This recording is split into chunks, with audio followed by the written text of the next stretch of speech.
So we are about to begin lecture number 123 in the Rambam Guide for the Perplexed. We are in part 3, chapter 39, and in the Shlomo Penis edition here, we are on page number 554. That's 554.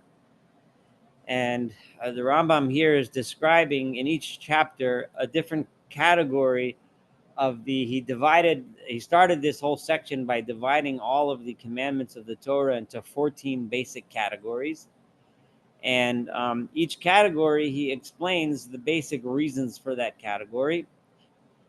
And category number 4 was what he's discussing in chapter 39, which was a long-ish chapter.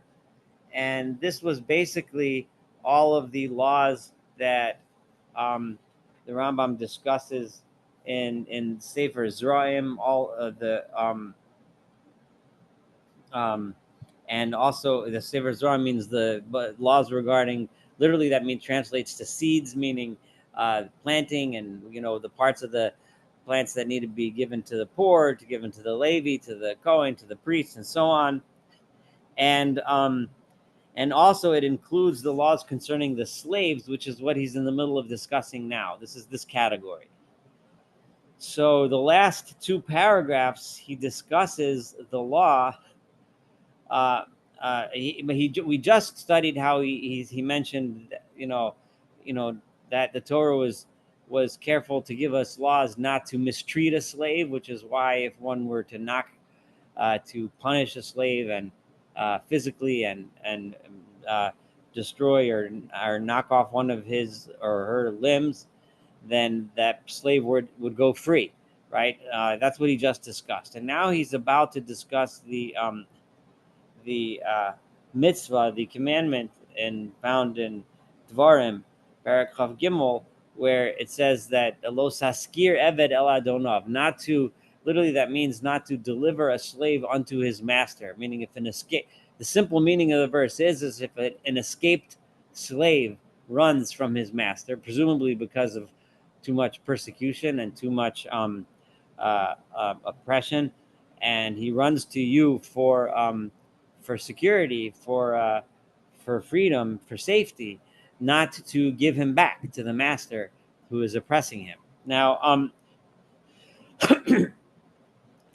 the those that are more familiar with the Talmud and the discussions of halacha of when this particular law is applicable and when it is applied, when one does and one doesn't give the slave back to his master, would know that the Chachamim, Chazal, the rabbis, qualified this law and conditioned it on various conditions. It only applies in certain cases, in certain circumstances. Sometimes you do give the slave back, so on and so forth. And it's not the place now, for many reasons, to go into the details of how the rabbis applied this law. So, because what the Rambam here is about to do, and I'm just giving a little introduction, is something which he's been doing until now, but a little more subtly, but he's going to do it even more clearly. And when we get to chapter 41, he's going to describe more explicitly why he does it that way.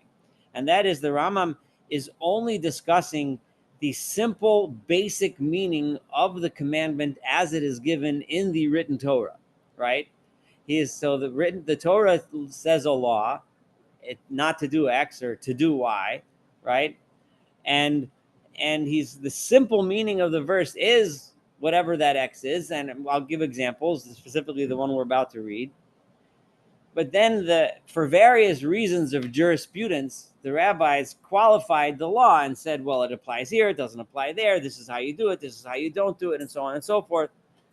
And when the Rambam describes the reason for a mitzvah, he deliberately only describes the reason for the basic mitzvah as given in the Torah, not the reasons why the rabbis decided to put on a whole bunch of qualifiers and quantifiers and exceptions and inclusions and exclusions and so on and so forth. This is really important, because what the true significance of this is that the Rambam is not bothering to tell us the reasons of all of the different, anyone that studied even Talmud for a day knows that there's a million different qualifications. It goes here, and there's all kinds of derivations and reasons for each thing. Rambam's not going to explain the reasons for every single one of those. He's going to explain the basic reason for the mitzvah. So, for example, if he was telling us the reason for the mitzvah of sukkah, for example, that we sit in a sukkah on Sukkot, to remind us of the cloud that, that God protected us in the desert and so on, and that he protects us everywhere we live and so on. That's the basic concept. And all of the law, all the specific laws, he's not going to go into. Why does it have to have this much schach, this kind of covering, and that kind of covering, this kind of wall, this dimension, this height, this width, this? That's not the point of this section of Moreh Nevuchim, right? And keep this in mind, because you're going to see how this plays out. If someone wants to read a really good explanation of this particular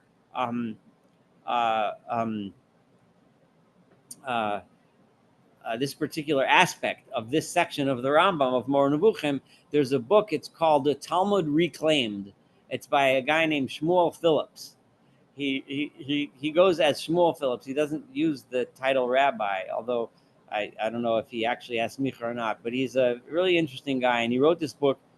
He wrote two books. One, Judaism Reclaimed, which had good reviews, but I didn't read it, so I can't tell you from my own. But Talmud Reclaimed, I did read it. But he analyzes this entire Rambam, and he comes to a lot of very interesting conclusions. But he shows this particular point that I just made. So if you want to, I recommend reading the book if you're interested in delving deeper into that aspect of what we're about to read. So here we go. So the commandment given in this saying, besides manifesting pity, right? You should have pity on someone. A slave is running away from his master. You should feel bad for the guy. Obviously, life isn't great being a slave, especially under the master that he's fleeing. Otherwise, he wouldn't have fled, right? But it also contains a great utility. Namely, it makes us acquire this noble moral quality, right? In other words, we're supposed to pity someone who's suffering, right? We're supposed to feel bad for somebody who's suffering. But sometimes the Torah has to tell you, wait, stop for a second.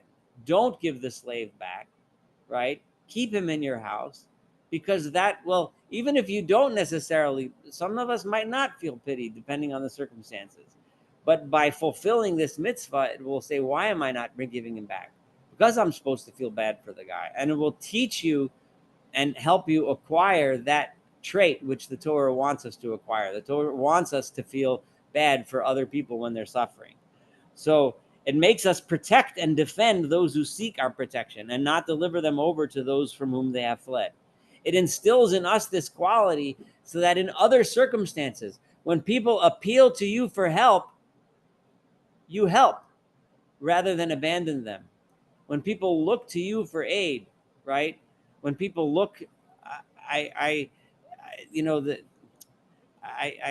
try to refrain most of the time from contemporary politics, but I think today I'm going to go into it in many cases. When a leader of a country defines some of his major projects as not having pity on people that flee to us for protection, for what we call today asylum. People come here because they seek our help, because they're running from a bad situation, to send them back, to not give them that kind of pity. That's exactly what the Rambam is talking about right now.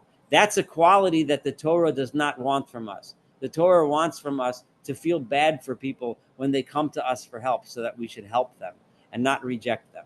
And that's what it means, lo saskir eved al adonav, that if a slave comes to you, because the Torah wants to instill that quality in you. So when someone comes who seeks our protection, we should not deliver them over to those from whom they have fled.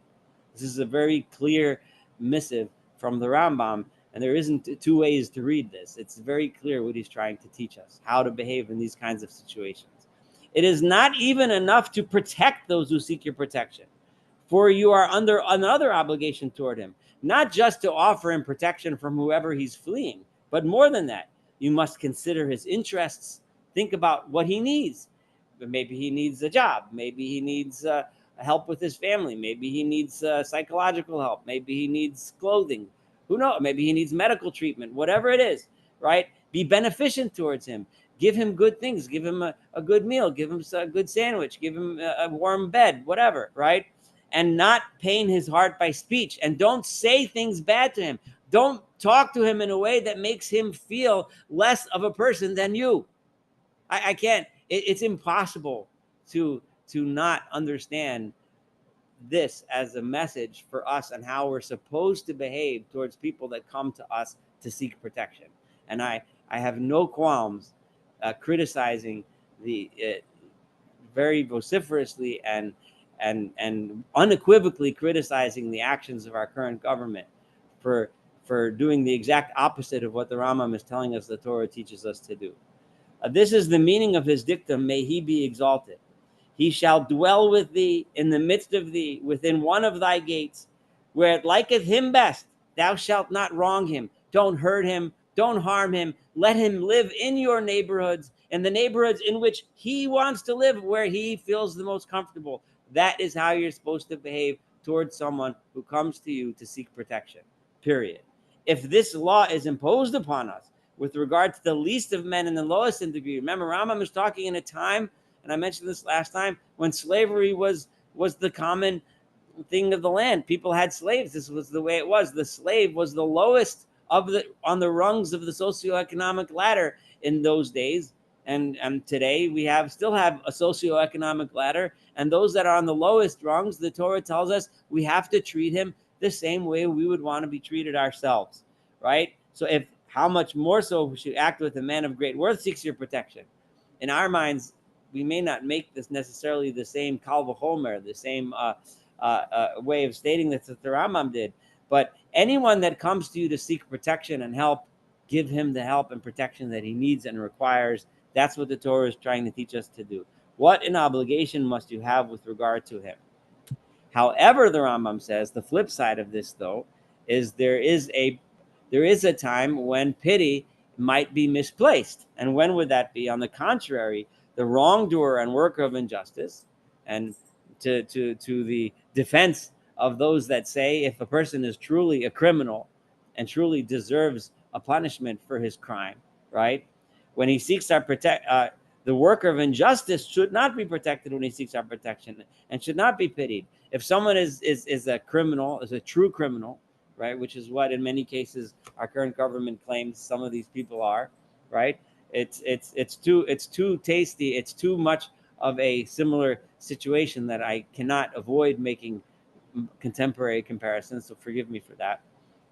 But then nor should his rightful punishment be abolished in any way. If a person is truly guilty of a crime and he truly is a criminal, and then he comes to you and says, please help me. No, you have to make sure that the appropriate punishment is carried out, right? Even if he seeks the protection of the greatest individual and the one having the highest rank, no matter who he comes to for protection, that person should make sure that the person gets what it deserves him. This is the meaning of the dictum, thou shalt take him from mine altar that he may die. If a person runs to the temple itself and runs up on the altar of the temple and says, don't take me from here, I'm in this holy place, but he's a person who's deserving of the death penalty, right? Or whatever penalty he's deserving of. Thus, the man referred to seeks the protection of God may be exalted and holds fast to a thing attached to his name. In spite of that, however, God says he does not protect him, but orders him to be delivered over to him who has the right to inflict punishment on him and from whom he has fled. So if a person is a mastermind criminal that comes to us from another nation and he's a convicted murderer or felon in another country, and then he comes here and says, please help me, save me. No, I'm sorry, bud. You're going back. You can be extradited to the country where you came from, the people that had jurisdiction over that crime, and you should face the consequences of the crime that you committed. So all the more if the man in question has sought the protection of a human individual, if he doesn't come to the altar, but he comes to a person and asks you for protection, don't say, oh, I'm going to protect him because he's a rich guy or because of some other cockamamie reason, right? If he comes in and he's truly a guilty party, right, deliver him back, as the Rambam said, to those who had the jurisdiction to prosecute that crime and carry out the justice. The latter ought not to be protected. Pity him. Why? For pity for wrongdoers and evil men is tantamount to cruelty with regard to all creatures. By pitying him, right? By pardoning this guy who is guilty of an actual crime, who is convicted in an actual court of an actual crime, right? Um, um, you're being cruel to everyone, because because what happens is you're releasing somebody who's guilty of violence and is liable to commit future violence, and other people will learn a lesson that if I have the right connections and I hang out with the right guy, I'll get away with real crimes and hurt people that way. These are indubitably the moderate moral qualities that form a part of the righteous statutes, the chukim and judgments. These are not moral qualities pertaining to the pagans who considered pride and partisanship with regard to any chance individual, irrespective. So they assumed, he's associating this with the non-Torah observant, right? Who look at party loyalty, right? Is he one of my guys or one of their guys? And that is how they make their judgments as to who's deserving of punishment and who's not deserving of punishment. If a guy who's a member of the club doesn't get punished, but a guy who's not a member of the club gets punished for the same crime, you can imagine what that leads to. That this certainly does not lead to a situation of justice. So if I have to tell my soldiers you're not allowed to reveal a confidential information or you'll get kicked out of the army or worse, right? That has to be something that gets prosecuted across the board. And just because a person is a loyal member of the club doesn't mean he has an excuse to get away with actual crimes. The irrespective of his being the wrongdoer or wronged, his praiseworthy virtues, it's just being a member of the club, his partisanship is what gets him through, regardless of whether he's the wrongdoer or the wronged, as is generally known from their stories and poems. If you read the poems and stories of the pagans, you'll see that if you're a member of this inner circle of idol worship of the idol XYZ, whatever idol it is, then you get away with it, right? No, that's not how it works. You don't, bring a special sacrifice to the god of fill in the blank, right? And that doesn't get you away with nothing. If you did something wrong, you deserve to be punished. If you didn't do something wrong, you deserve to be pitied and helped, and so on. Accordingly, every commandment that belongs to this class has a manifest reason and evident utility. So as we've seen now, we've studied the whole chapter 39. We've seen a lot of things, almost all of which make a lot of good sense, right?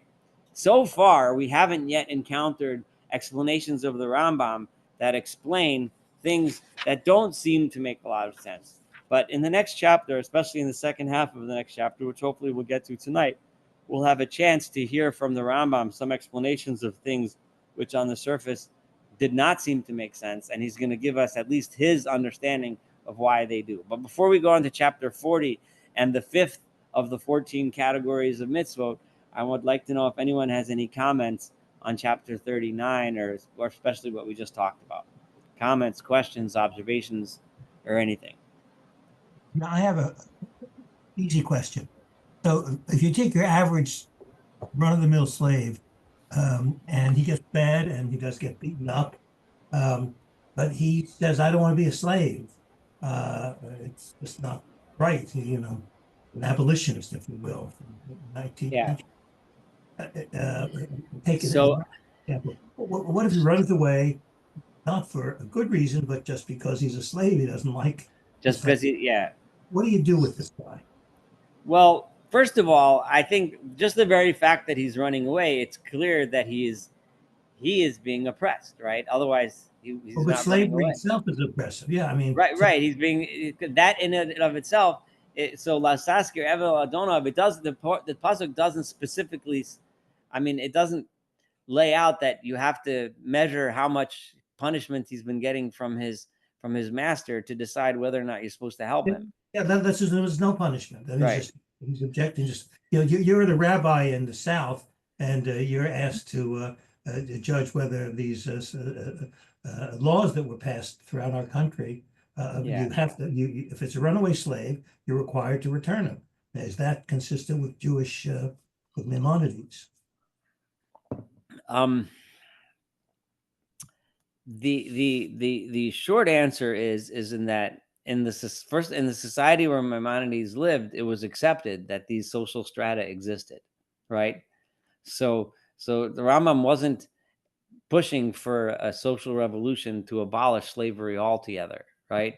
Um, and and that's something which, you know, I think, like, just in a similar way, and I kind of touched on this a few times, but very briefly, in a similar way to the carbonot, the sacrifices, where the logical conclusion, the Rambam starts an argument, and the logical conclusion of the argument is, I mean, just simply following connecting the dots, that once we are in a time and place, an era where we worship God without sacrificing animals, right? Then that has no place anymore. So the same thing would have to be true, and many have made such arguments. I know Rabbi Jonathan Sachs talks about slavery in this light, and uses this argument that, you know, yes, there was a time back then when it was part of the social structure and it was accepted, and the Torah kind of set us on a path, and the logical conclusion is to abolish slavery altogether, you know, because slavery in and of itself is oppression in that way. But to claim that the Rambam said that would be somewhat anachronistic, because he didn't, right? But clearly, if you connect the dots, that's where you're going to end up, you know. um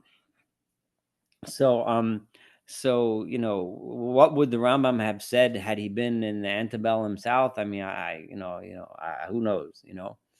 But but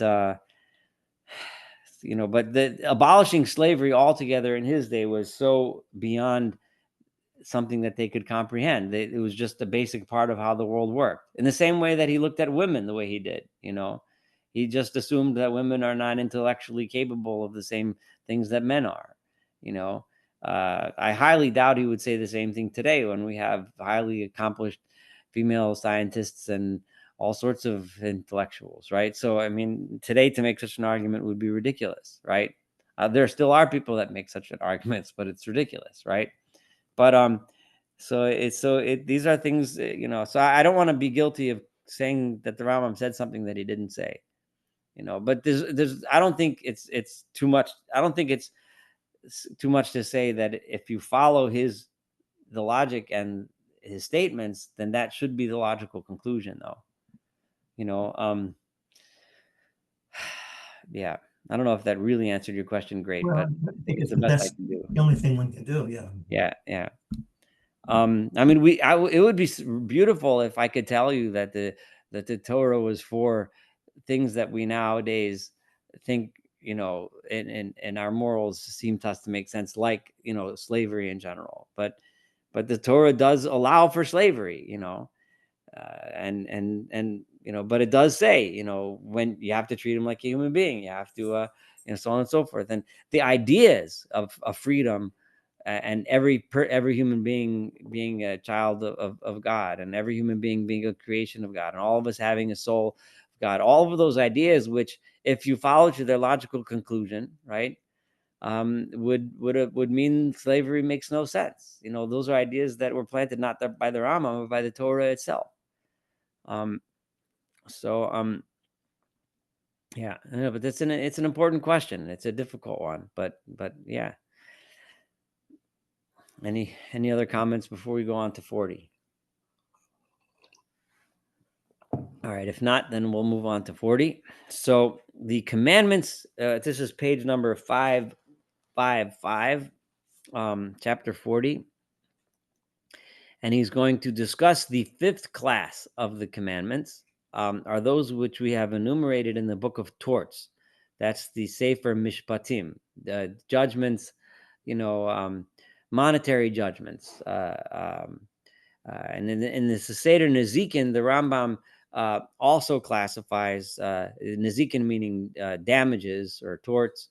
You know, if I have a claim against you because I claim that you damaged my property, you took something from me, you or damaged my body, you punched me in the face, you broke my nose, whatever it is that I claim that you did, and I take you to court. Or if somebody claims that so and so killed so and so, right? That's also included in Seder Nezikin according to the Rambam's classification. So that all of those class he is going to be discussing in this chapter. All of them are concerned with putting an end to acts of injustice and the prevention of acts causing damage. So all of these laws, the purpose and point of them is to stop it from happening, to put laws in place that decrease the number of such occurrences within a society. There's always going to be somebody that steals and damages others and hurts others and, God forbid, kills others. But we want to set laws in place which discourage such behavior as much as possible and keep it away. So in order that great care should be taken to avoid causing damage, man is held responsible for every act causing damage deriving from his possessions or caused by an act of his.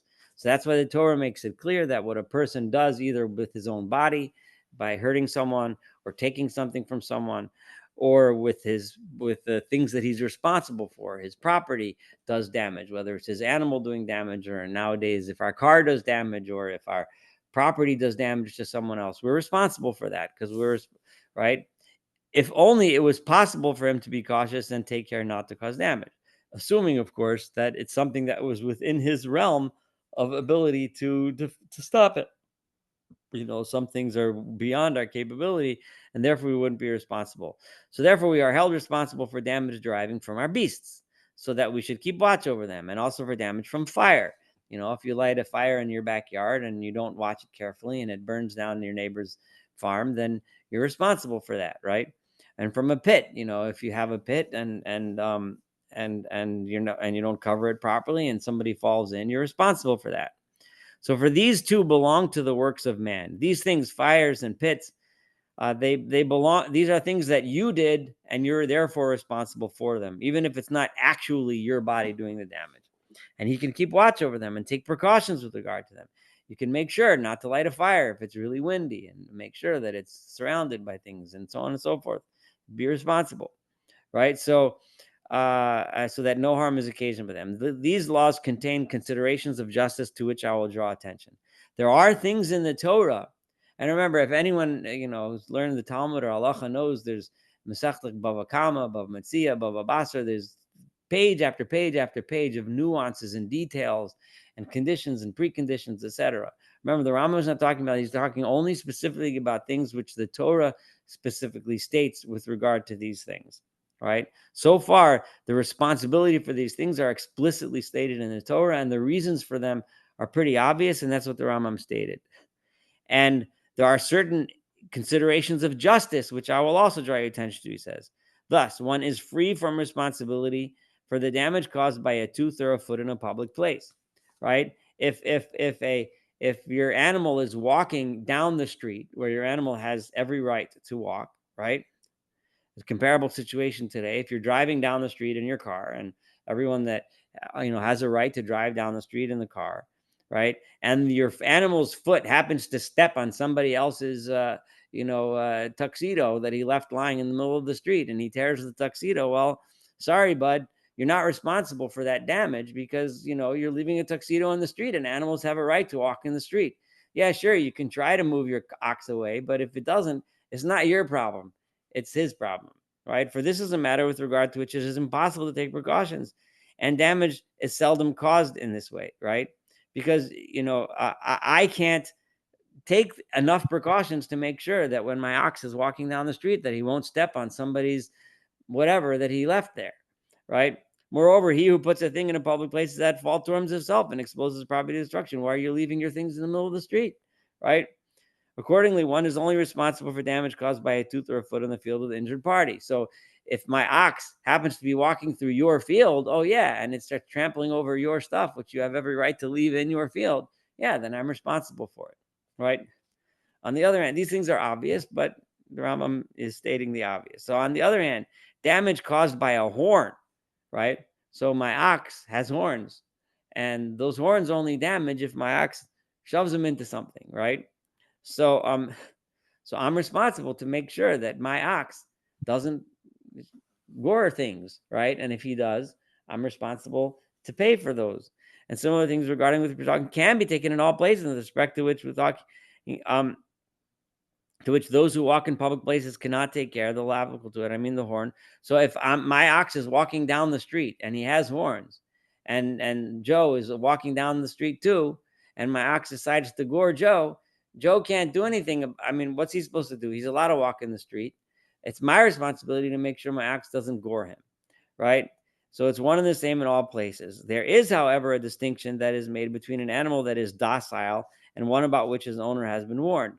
You know, you are responsible for what your animal does with his horn, but to a certain degree, like, if my animal has been the nicest, sweetest animal, and he's walking around, and for 10 years I had this ox, and he never bothered anybody. Everybody likes, Jerry the ox, and everybody comes and says hi to my Jerry. And then one day my Jerry has a bad day. He wakes up on the wrong side of the bed. I don't know. He has a bad cold. He got into a fight with his bunkmate, whatever it is. And he gets mad and he takes it out on some guy in the street. So I'm responsible for it, but it's only half damage, right? But if Jerry is, everybody knows, oh, that's the ox, you stay away from him, he's a wild ox. Well, then I'm responsible in full. If the act is exceptional, he's only responsible for half the damage. If it continually does the same thing, he's responsible for whole damage. So then the Rambam in the next so all these things, they make sense, right? They're reasonable laws, and the Rambam is explaining to us how the laws of the Torah, remember, these are the specific laws as stated in the Torah, without all of the conditions and exceptions and so on and so forth that are enumerated by Chazal. The next thing is there's a mitzvah the Torah discusses the parsha of Erechen. Erechen means evaluations and enumerations. It basically means where you say the value of that person I'm dedicating to the temple. Now, in the Goodman edition, they have a nice note, and they feel that the Rambam understands, and historically, the origin of this Erechen is probably from the time when people would dedicate human beings to the temple, right?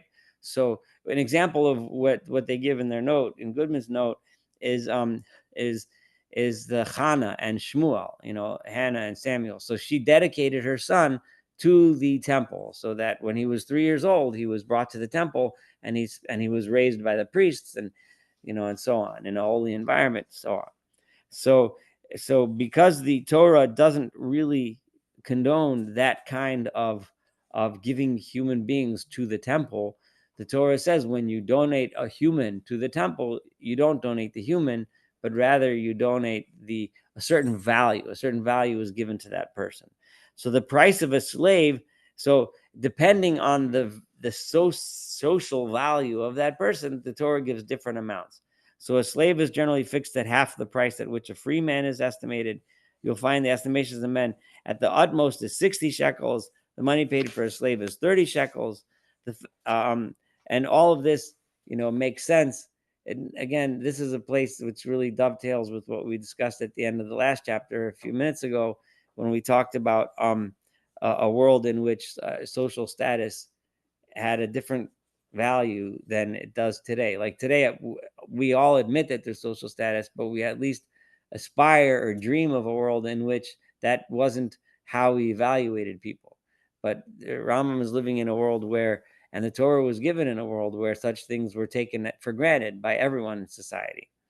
So the fact that the beast that kills a man is to be killed, and so then the Rambam jumps to another law, and that is that if my ox were to kill someone, right, then the Torah commands us to kill the ox.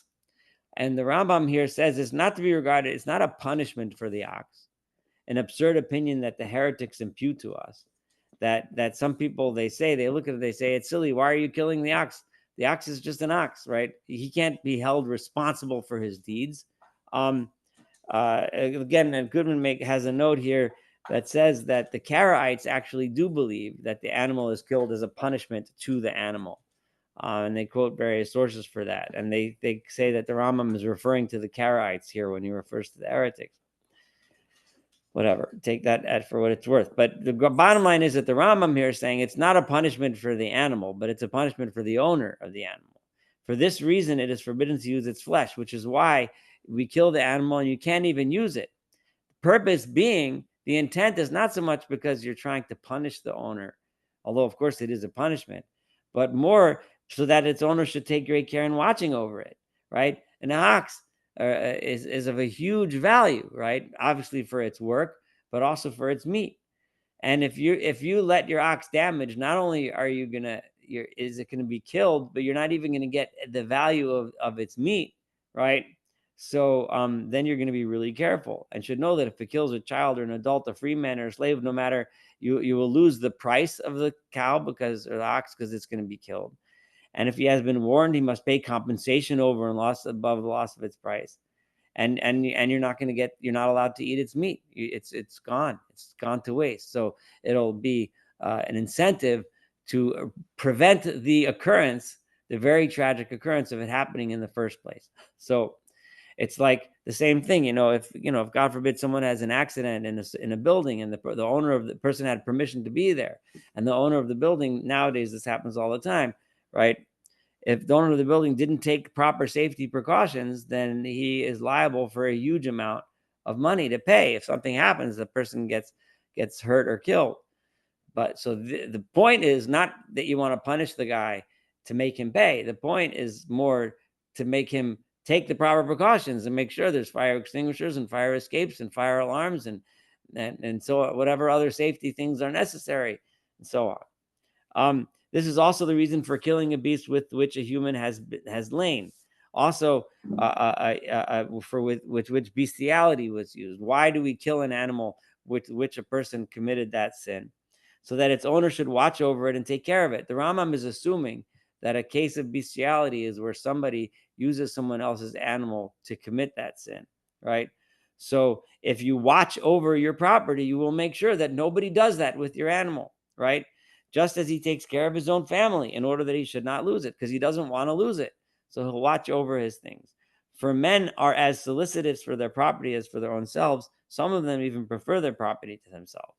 People are careful about their property, and if you're worried that you might lose it, you'll make sure that bad things don't happen with it. However, in most cases, they hold both in equal esteem and take us for slaves and take our asses. That's a quote from Voracious. So so all of that is the Rambam explaining those laws. We just listed a bunch of laws. I don't know if I'm going to have time to, but I really want to get to the breaking of the egla arufa, the breaking of the neck of the heifer in the case of a corpse lying on the road. But we may not get there. But I'm gonna make you. I'll try to build up the suspense so that everyone comes next week and hears that. But let's do a little bit more. This also comprises the prescription to kill the pursuer. So the Rambam went from damaging property to animals that damage people and now he's going to people that are in the act of killing. And then he's going to go to people that actually kill others. And he's going to discuss reasons why the Torah says what it says. So what about the law that we're supposed to kill a rodef? If one person is pursuing another, you're supposed to kill the pursuer, right? This law, I mean the prescription, which is a law that you're supposed to kill him who wishes to accomplish an act of disobedience before he performs it. This is one of the only places in the Torah where we kill someone based on his intent, right? If you see somebody running down the street, firing a gun at somebody who's running away, right? It's your obligation, if you have the ability to kill the one who's shooting, right? Now, how do you do that? He never actually killed anyone. How do you have the right to take his life away?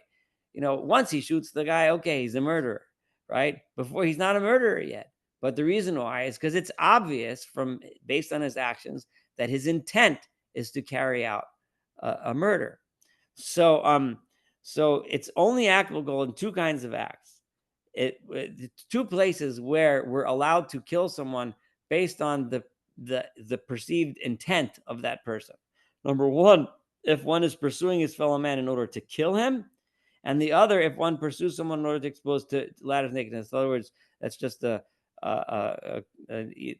nice way of saying to rape them, right? So if a person is pursuing a woman and about to with the obvious intent to rape her, or a person or a man for that matter, with intent to rape him, right? And or if a person is pursuing someone else with the intent to kill him, then you're obligated to kill that person. Why? For these are acts of wrongdoing that cannot be repaired once they have been accomplished, right? If you allow the act to happen, it can never be taken back. It's an act that will have happened. The damage will have been done, and you'll never be able to take it back. So the Torah therefore tells us to prevent it from happening in the first place by the death of the person.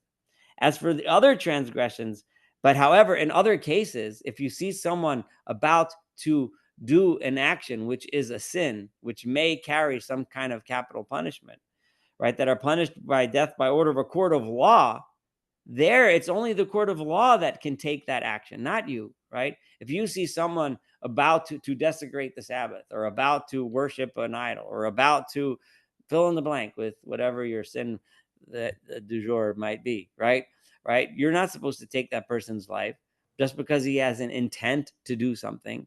It doesn't work that way, right? Such as idolatry, the profanation of the Sabbath. I used the Rambam's own examples. Sorry, I was jumping ahead. They do not constitute an act of wrongdoing with regard to someone else. It's not going to harm another human being, right? Whereas in the first two cases of rape and murder, it's going to harm another human being. And once that other person is harmed, they will be permanently harmed. Um, but concern only thoughts. But now, at this point, no, you can't kill someone who has an intent to worship an idol, right? Because when someone worships an idol, no other human is harmed. The person himself might be spiritually harmed, right? He might have done something wrong, right? They concern only his thoughts. Therefore, the transgressor is not killed because of his wish. You don't kill him because he's thinking about doing it, right? Only if he commits it, if he does it. And once he does it, then it's not your business. Then it's your business to take him to court and have him go through the appropriate due process, right? So don't say that, oh, it's good that I killed him because he was going to do it anyway. No, it doesn't work that way. There's no such nonsense. Only if he is in the act of pursuing someone with the intent to do something, and if you don't act now, then that other person will be harmed, then it's different. So then the Rambam goes to another one, and which is the idea of coveting, the desire, which is, one of the 10 commandments. Thou shalt not covet, thy neighbor's wife, thy neighbor's field, thy neighbor's things. I have a house, and my neighbor has a house with 5 more bedrooms than mine, and he has a car that's 10 times fancier than mine, and he has or whatever, right? He's wearing a beautiful necklace that I would wish I had, right? You shouldn't. The Torah tells us not to desire it. Why? Because what does the desire lead to, right? The desire leads to robbery, right? What's going to happen? I'm going to go to my friend and I'm going to say, oh, I love your necklace. I'd love to have it. Could you sell it to me for $10? And he tells you, no, it's worth $10,000. And I say, well, I'll pay you 10 now, and the rest of it, no. The guys will say, no, forget it.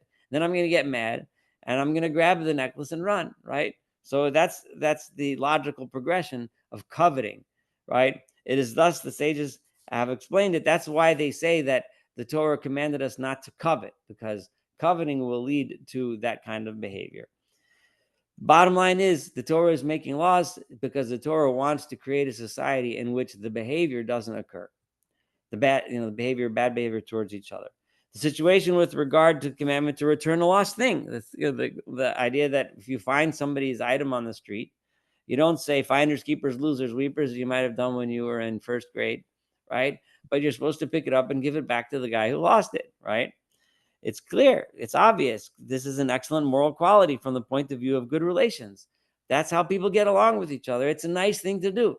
You bring it to your neighbor and he says, thank you so much. I was missing this thing. I really needed it. I really appreciate it.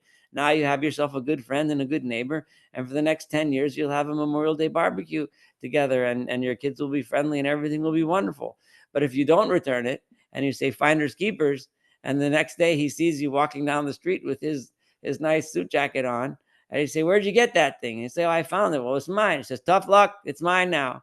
Then instead of 10 years of nice Memorial Day barbecues, you have 2 neighbors who hate each other and get into fights with each other, and kids that don't talk to each other, etc. So if you want to set up a nice society and you find somebody's thing, then the Torah tells you to give it back to the guy, right?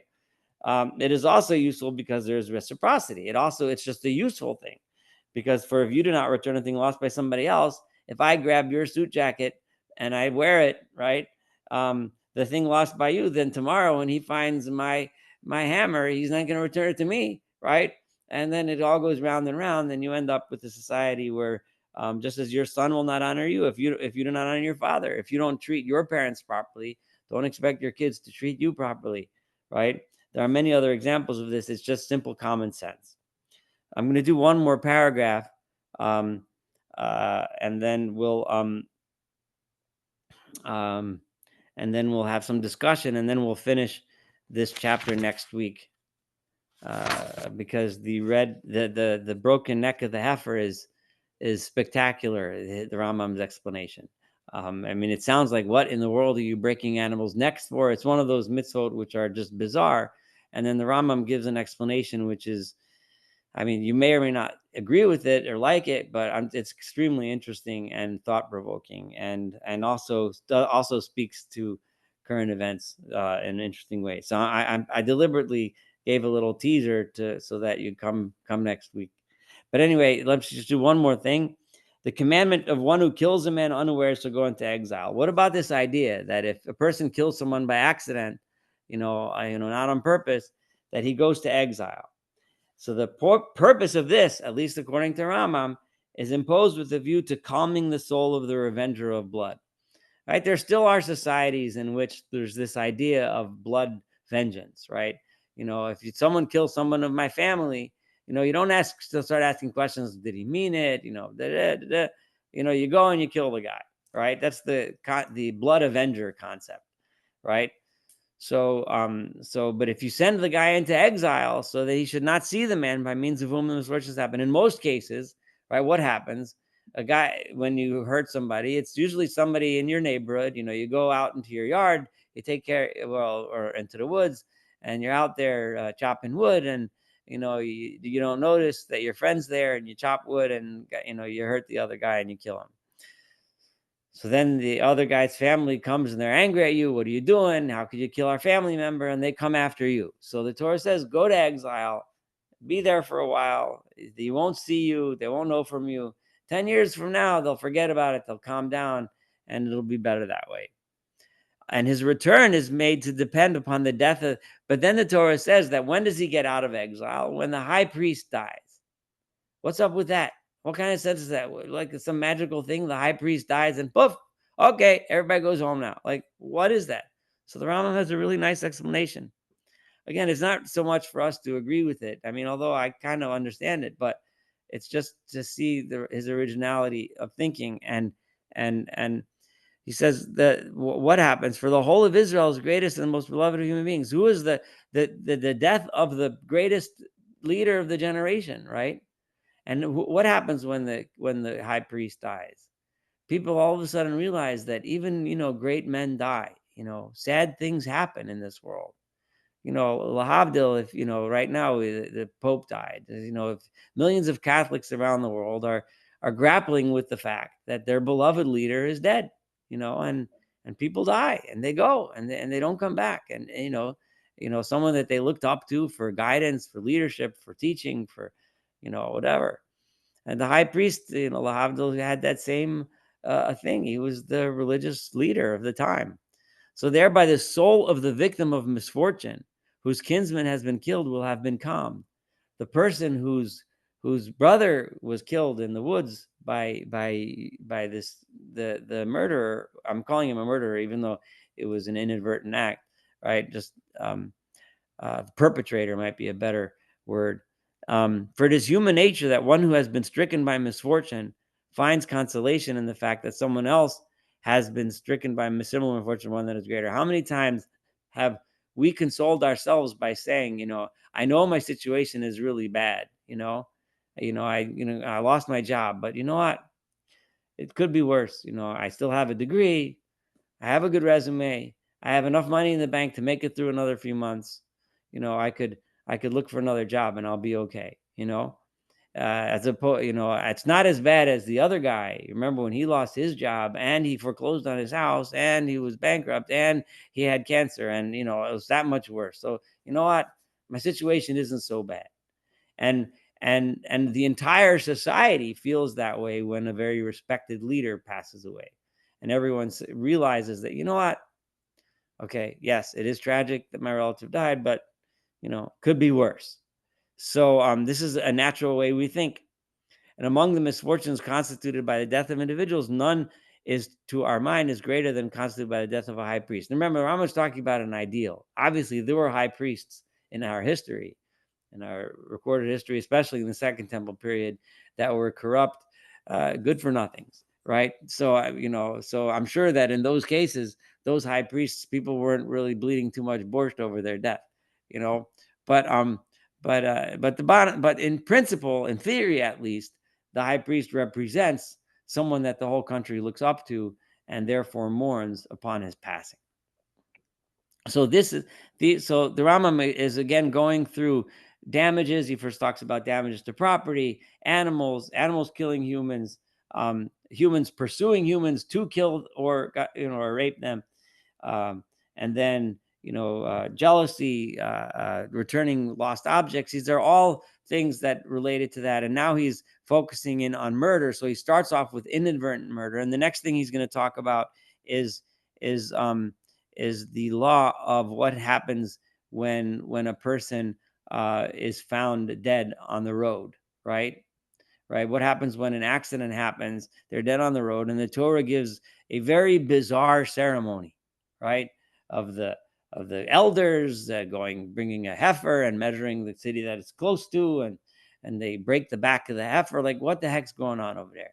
So the Rambam is going to tackle that next in a very interesting way, and we're going to save that to next week, and we'll stop here for comments for tonight. I'll give one hint that, and we've seen, only because we've seen this until now. Note that in almost every case, the Rambam had a very strong emphasis on the law. While it's important to impose the law, say for punishment or for compensation, the key element, consistently key element, is to prevent the bad things from happening in the first place, right? And the Rambam made that argument with almost every single case, right? The animal you're not allowed to have benefit from, right? So that the owner should watch his animal, so that the bad thing shouldn't happen in the first place, right? The best thing would be is if no ox has ever gored anybody, right? So and just think about that, and that's going to be the key to understanding the broken heifer, which we'll get to next week. And let's stop there. So I'll open the floor. We have a couple minutes left for comments, questions, observations, so on. Could you remind us why we're undertaking this exercise? Because the Torah says X and Y. Why is that not the end of the inquiry? So remember, the Rambam said that he deeply disagrees with those who take the approach and say that that's all we need, that we do it because God said so, right? In the Rambam's philosophy, that's unacceptable, right? The Torah has to make sense, right? There has to be a reason why. In other words, the point of doing these things, because in the Rambam scheme, the purpose of doing the Torah is not to accomplish some metaphysical reality, right? That's up there in the spheres, the Kabbalistic spheres of whatever. And according to the Rambam, the purpose of the Torah is to create the proper society and to create proper individuals within that society, so that we should function right and live right together, so that people can achieve the highest spiritual goals, which is true knowledge, right? Knowledge of the truth. So the Torah has to make sense, right? It wouldn't work. Everything we do in the Torah has to have a specific purpose that helps us create such an environment within which we can reach our highest spiritual potential, right? So the Rambam cannot accept a Torah which doesn't make sense, right? In other schools of philosophy within Jewish thought, and I'm sure in other religions they have similar things, right? It's okay to say No, I do it because God said so. I do it because of obedience, right?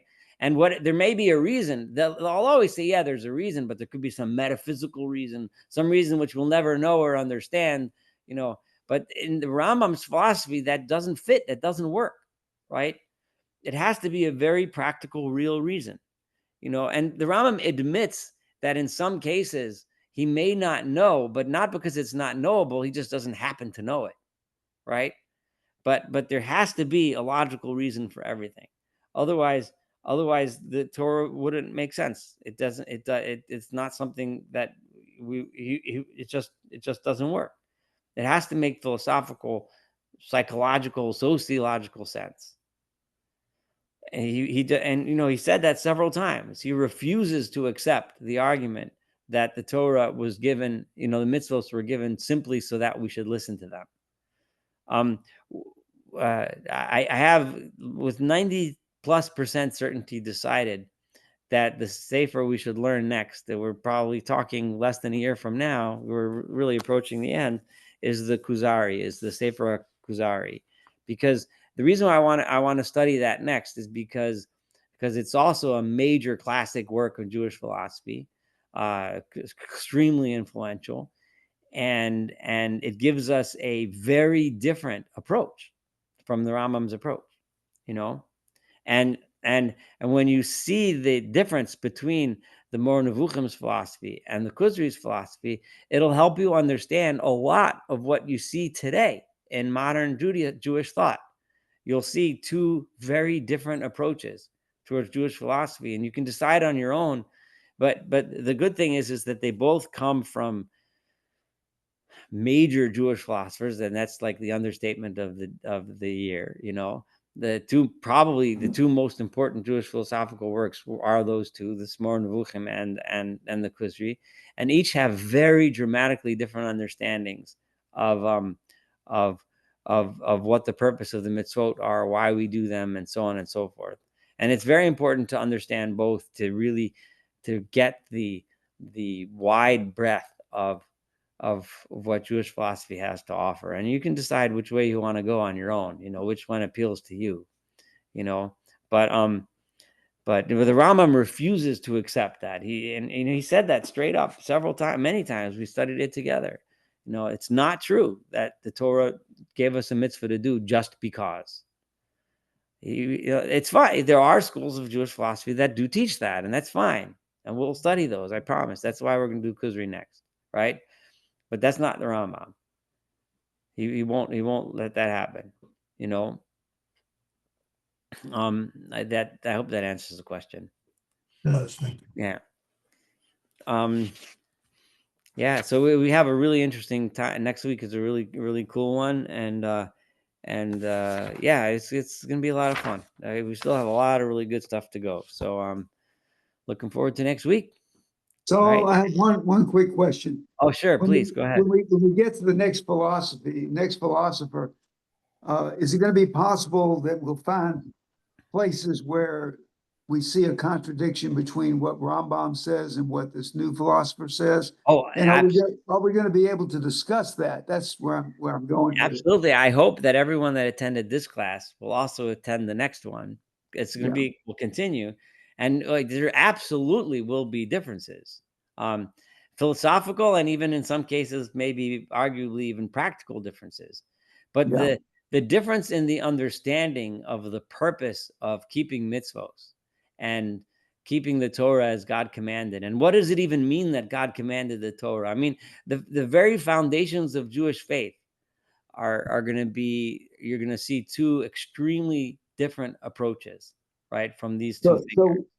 So where I'm going with this is that, it may be that there'll be some things that will agree with the upcoming philosopher, and there may be some things that we agree with Rambam, and there may be times where we'll change our mind, or maybe, we can discuss it, and I might say, well, I really like what Rambam's saying, or I really like what this is saying, and I really don't agree with Rambam. I'm trying to say that it might be that by looking at both, you can forge your own ideas in terms of where you're going, and that's and maybe where the group's going. So I'm just planting that seed. Yeah, I no, think that would be I think that'd be a fun thing to do as we go. You can bring out, well, Rambam said this about this, and this is what, this is the difference. And it might be worth some discussion at some point. At major points, I wouldn't say everything that they say do that, but yeah.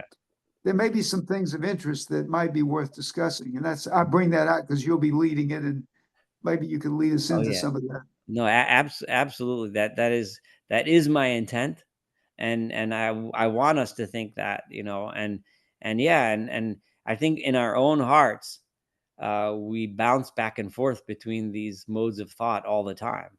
Sure. You Yeah. know, so it's hard to say. I'd like to say sometimes that I'm a consistent Maimonidean, but sometimes I'm not. And sometimes. It's Rabbi Yehuda Halevi was the writer of the Kuzari, depending on how you pronounce it. Say again. Rabbi Yehuda Halevi, Rabbi Judah Rabbi Halevi, right? Halevi. Right. Yes, and he actually preceded the Rambam chronologically by a little bit less than a century, I think. Kind of give or take a couple years, somewhere around there. But there's no clear evidence that the Rambam was familiar with and read the Kuzri. But so the Rambam wasn't responding directly to the Kuzri, but he was definitely responding to many people out there that had a very similar philosophy to the Kuzri. We'll